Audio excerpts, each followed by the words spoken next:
ಇವತ್ತು ಬೆಳಿಗ್ಗೆ ಒಂದು ಸುದ್ದಿ ನಮ್ಮ ಗಮನಕ್ಕೆ ಬಂತು.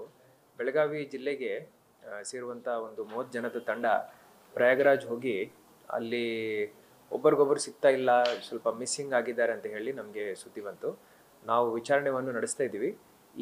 ಈ ಒಂದು ಇಶ್ಯೂ ಆಗಿ ಒಂದು 6-7 ತಾಸು ಆಗ್ತಾ ಇದೆ. ಅಲ್ಲಿ ಸ್ವಲ್ಪ ಜನಸಂಖ್ಯೆ ಪ್ರಯಾಗ್ರಾಜಲ್ಲಿ ಜಾಸ್ತಿ ಆಗಿದೆ. ಇವತ್ತು ಅಮಾವಾಸ್ಯ ದಿನದ ಏನು ಸ್ನಾನ ಮಾಡ್ತೀವಿ ಅದಕ್ಕೆ ಸರಿಸುಮಾರು ಒಂದು 6 ಕೋಟಿಯಿಂದ 8 ಕೋಟಿ ಜನ ಸೇರೋ ಒಂದು ಸಂದರ್ಭ ಸೃಷ್ಟಿಯಾಗಿದೆ. ಅದರಿಂದ ಯಾವುದೇ ಆತಂಕ ಪಡೋ ಅವಶ್ಯಕತೆ ಇಲ್ಲ. ನಾವು ಎಲ್ಲರ ಜೊತೆ ಸಂಪರ್ಕದಲ್ಲಿದ್ದೀವಿ, ಟ್ರಾವೆಲ್ ಏಜೆಂಟ್ ಜೊತೆನೂ ಸಂಪರ್ಕದಲ್ಲಿದ್ದೀವಿ, ಹಾಗೂ ಅಲ್ಲಿ ಜಿಲ್ಲಾಡಳಿತದ ಜೊತೆನೂ ಸಂಪರ್ಕದಲ್ಲಿದ್ದೀವಿ. ನಮ್ಮ ವತಿಯಿಂದ, ಜಿಲ್ಲಾಡಳಿತದಿಂದ ಹಾಗೂ ಸರ್ಕಾರ ವತಿಯಿಂದ ಅವ್ರಿಗೆ ಎಲ್ಲ ರೀತಿಯ ಸಹಕಾರವನ್ನು ನಾವು ಕೊಡಲಿಕ್ಕೆ ಸಿದ್ಧರಾಗಿದ್ದೀವಿ.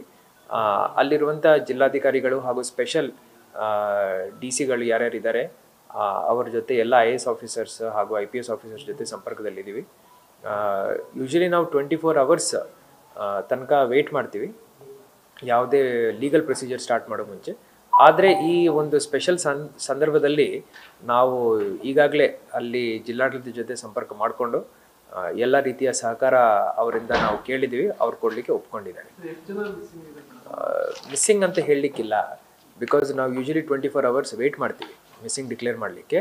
ಅಲ್ಲಿ ಹೆಂಗಿದೆ ಅಂದರೆ, ಈಗ 6 ಕೋಟಿ 8 ಕೋಟಿ ಜನ ಒಂದೇ ಊರಲ್ಲಿ, ಒಂದೇ ಸಿಟಿನಲ್ಲಿ ಅಲ್ಲಿ ಸಮಾವೇಶ ಆಗ್ತಾ ಇರೋ ಸ್ಥಳದಲ್ಲಿ ಸೇರ್ಕೊಂಡಿದ್ದಾರೆ. ಅದರಿಂದ ಬಹಳ ರಶ್ ಇದೆ. ಸೊ ಯಾರು ಮಹಿಳೆ ನಮಗೆ ಕಾಂಟ್ಯಾಕ್ಟ್ ಮಾಡಿದ್ದಾರೆ ಅವರು ಸ್ವಲ್ಪ ಆತಂಕದಲ್ಲಿ ಇದ್ದರು. ನಾವು ಹೇಳಿದ್ದೀವಿ ಏನು ಇಶ್ಯೂ ಇಲ್ಲ, ಅಲ್ಲಿ ಲೋಕಲ್ ಪೊಲೀಸ್ ಹೆಲ್ಪ್ ತಗೊಂಡು ನಾವು ಅವ್ರನ್ನು ಯಾರು ಅವ್ರಿಗೆ ಸಿಗ್ತಾ ಇಲ್ಲ ಅವ್ರನ್ನ ಜೋಡಿಸ್ಲಿಕ್ಕೆ ನಾವು ಪ್ರಯತ್ನ ಮಾಡ್ತೀವಿ. ಸೊ ಅದರದ್ದೇನು ಮಾಹಿತಿ ಇಲ್ಲ ನನ್ನ ಹತ್ರ. ಆದರೆ ಯಾರಿಗೆ ಅಲ್ಲಿ ತೊಂದರೆ ಆಗ್ತಾ ಇದೆ ಅಂದರೆ ಅವರು ಜಿಲ್ಲಾಧಿಕಾರಿಗಳ ಕಚೇರಿಗೆ ಫೋನ್ ಮಾಡಿ ನಮಗೆ ಸಂಪರ್ಕ ಮಾಡ್ಬೋದು. ನಮ್ಮ ಸೈಡಿಂದ ಹಾಗೂ ಸರ್ಕಾರ ವತಿಯಿಂದ ಆ ಪ್ರಯಾಗ್ರಾಜಲ್ಲಿ ನಮ್ಮ ಕನ್ನಡಿಗರಿಗೆ ಯಾವುದೇ ರೀತಿಯ ಸಹಕಾರ ಬೇಕಂದರೆ ನಾವು ಕೊಡಲಿಕ್ಕೆ ಸಿದ್ಧರಾಗಿದ್ದೀವಿ. ಅಲ್ಲಿರುವಂಥ DC ಗಳ ಜೊತೆ IAS ಆಫೀಸರ್ ಜೊತೆ ನಾವು ಸಂಪರ್ಕದಲ್ಲಿ ಇದ್ದೀವಿ. ಸೊ ಲೋಕಲ್ ಸಪೋರ್ಟ್ ಮಾಡಲಿಕ್ಕೂ ನಮಗೆ ಸಾಧ್ಯವಾಗುತ್ತೆ.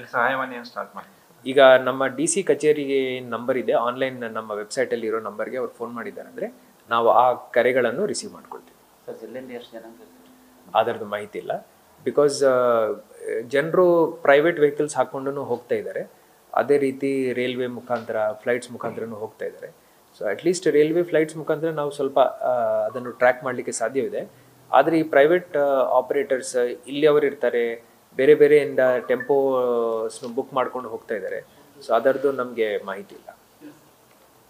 Thank you.